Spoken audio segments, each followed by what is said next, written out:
Permettez-moi de saluer tous vos téléspectateurs, mais de saluer d'abord le patron de Sen TV, mon jeune frère et fils Bougane Gueye Dany, et tous ceux qui sont avec lui. Saluer vos collaborateurs et effectivement exprimer le même plaisir d'être avec vous. Absolument. Alors quand on voit Aïda Mbodj, c'est pas une personne qui au plan politique compte, mais pèse. Vous avez quand même joué des grands rôles sous Abdoulaye Wade, alors ministre de la Femme et de la Microfinance. D'ailleurs, la victoire éclatante en 2007 porte votre empreinte avec l'actuel président de la République. Oui, il a été directeur de campagne. Notre directeur de voilà, campagne. et vous qui avez en main les femmes, vous avez joué un très grand rôle. Et aujourd'hui, vous allez à la conquête justement du fauteuil présidentiel. À votre avis, le recul démocratique dont on parle souvent, est-ce que ce n'est pas un procès en sorcellerie? Non, pas du tout, parce que c'est le président lui-même qui l'a dit. Au lendemain de sa prestation de serment devant les 7 sages, il nous l'a promis.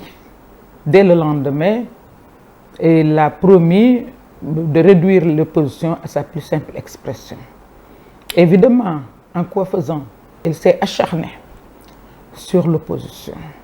L'opposition, naturellement, a résisté et a usé de son droit constitutionnel de s'opposer. Ce qui s'ensuit, c'est qu'elle a subi cette opposition des restrictions de liberté. Et des restrictions de liberté qui émanent de l'oppression de la majorité présidentielle. Et parfois, on ne peut même pas dire qu'on a l'impression, mais c'est parce qu'on a dévié ce qui est essentiel, c'est l'état de droit. Parce qu'à certains endroits, on a utilisé la justice. Or, un grand magistrat disait que la justice s'est adossée sur un seul principe, le principe de la primauté du droit. C'est le droit qui doit primer sur tout. Le droit est transversal. Cette justice dont nous avons besoin en tant qu'investisseurs, cette justice, nous en avons besoin en tant que population sénégalaise. C'est cette justice que malheureusement nos gouvernants utilisent pour opprimer l'opposition. À chaque fois, on constate ce qu'on constate. Ils ont le droit de s'attaquer à nous. Ils ont le droit de nous insulter. Ils ont le droit d'avoir des propos inappropriés. Mais nous, dès qu'on réagit, évidemment, le bâton de la justice s'abat sur nous. Et je pense que c'est ce qui nous fait dire parfois que nous sommes en face d'une justice inéquitable. Alors, comment vous avez vécu un peu la situation de Ousmane Sonko qui vous rend comme sa maman? Je voudrais préciser, avant d'aborder le problème de Ousmane, que ma détermination, mon désir de l'accompagner, mon souhait de le voir rétabli dans ses droits, qui m'a m'habité depuis que j'ai accepté d'être son avocate à l'Assemblée nationale, n'ont bougé d'aucun iota. C'est aujourd'hui que je suis plus déterminée à l'accompagner. C'est aujourd'hui qu'il se sent peut-être trahi, et je voudrais lui dire... Il se sent trahi par qui? Mais par ses anciens compagnons, par tous ceux qui devaient le porter son combat, moi, les autres, tout le monde. Et on ne peut même pas parler de trahison, par contre, en ce qui concerne le peuple, parce que le peuple l'a accompagné jusqu'ici. Si le peuple n'était pas là depuis 2021, il serait incarcéré injustement.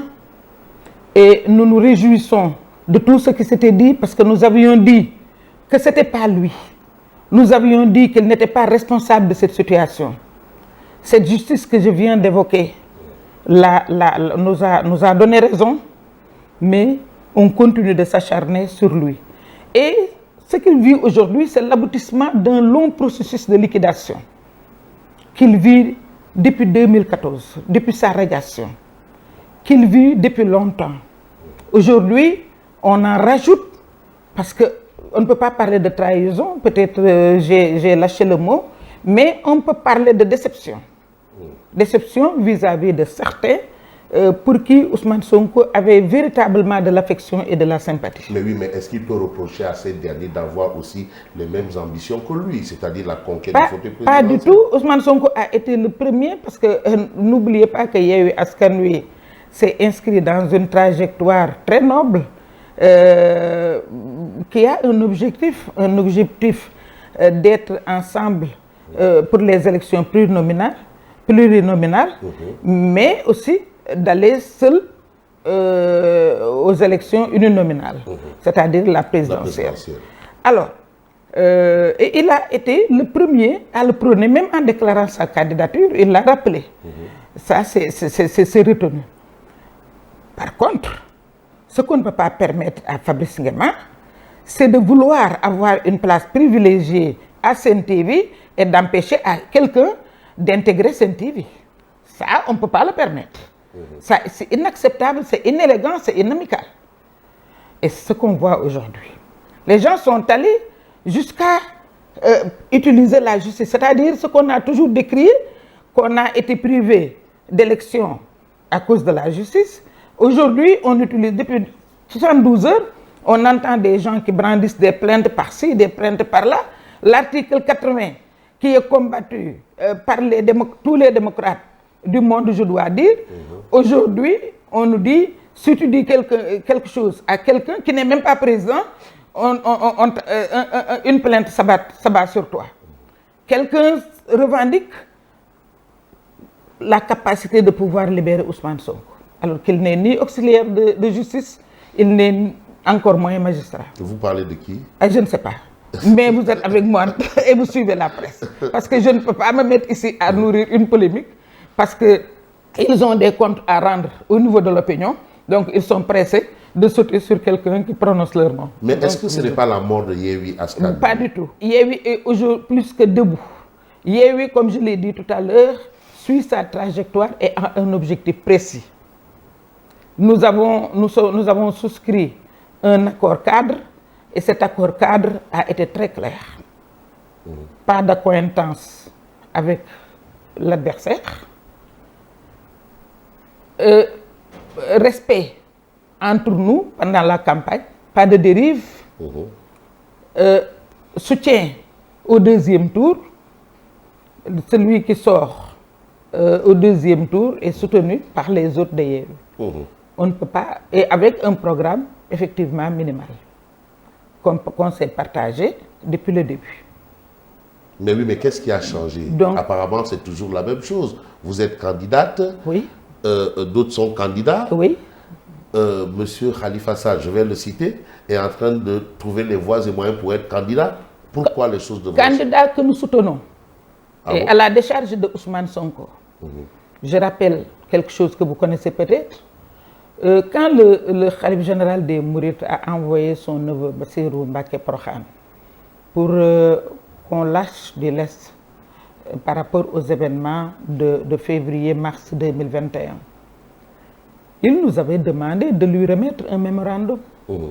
Et dans ce mémorandum, c'est Ousmane Sonko qui a insisté pour qu'on mette en bonne place notre principale revendication, c'est-à-dire l'éligibilité de Khalifa Sall et de M. Karim Wade. Oui. Et de M. Khalifa Sall. Donc, ça a toujours été notre combat. Oui. Il l'a dit. Et moi, personnellement, je l'ai dit. Quand on devait préparer quand on était dans la préparation des élections législatives, vous vous souvenez de notre conférence de presse qui était uniquement dédiée à la réintégration de Khalifa Sall. Donc, je pense que nous tous, nous nous réjouissons de cela. Mais pourquoi l'exclusion alors de Khalifa Sall et de Taraou de Yewwi? Non, je pense qu'il y a Vous avez validé ça, vous, Madame Aïda Mbodj? Non, c'est-à-dire qu'au niveau de Yewwi Askan Wi, tout est consensuel.